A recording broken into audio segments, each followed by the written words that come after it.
सरहद पर पटखनी खाने के बाद चीन ने हिंदुस्तान के सामने नेपाल को खड़ा कर दिया।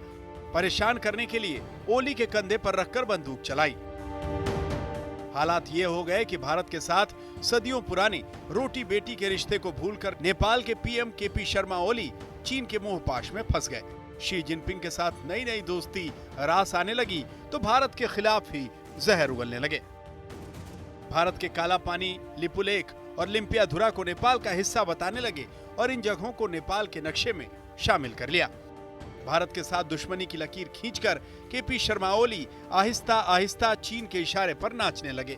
लेकिन इसी बीच चीन ने जोर का झटका दिया।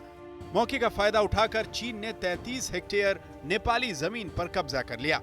नेपाल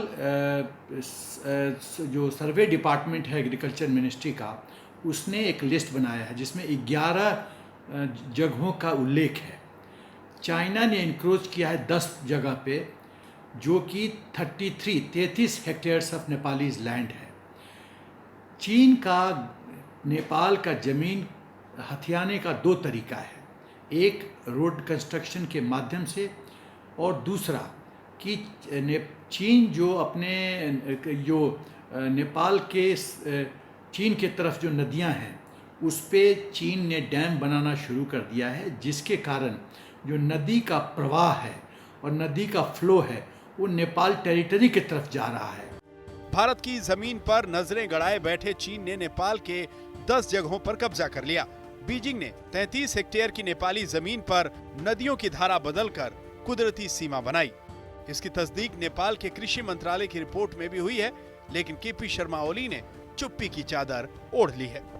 चीन न सिर्फ नेपाल में नदियों का पानी रोक करके वहां सड़कें और हाईवे बना रहा है, बल्कि उत्तरी गोरखा जिले के कई गांवों में भी कब्जा कर लिया है।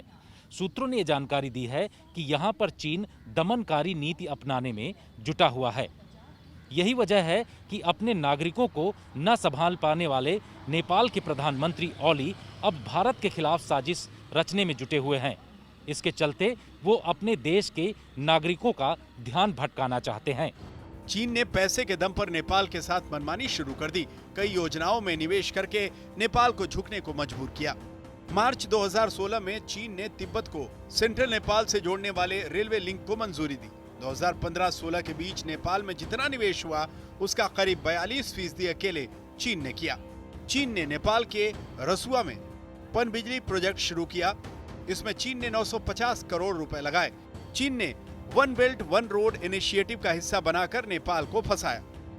चीन पहले खुले हाथों से कर्ज देता है, फिर उस कर्ज की आड़ में अपने विस्तारवाद को बढ़ावा देता है। इस बात को ओली समझे या ना समझे, नेपाल के लोग और सियासी पार्टियां चीन के इस खेल को बखूबी समझ रही हैं।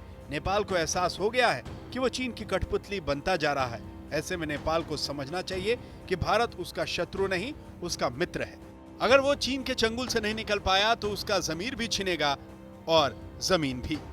चीन अपने पड़ोसी देशों को पहले कर्ज देता है, फिर उसको पैसे देकर के आर्थिक गुलाम बना लेता है।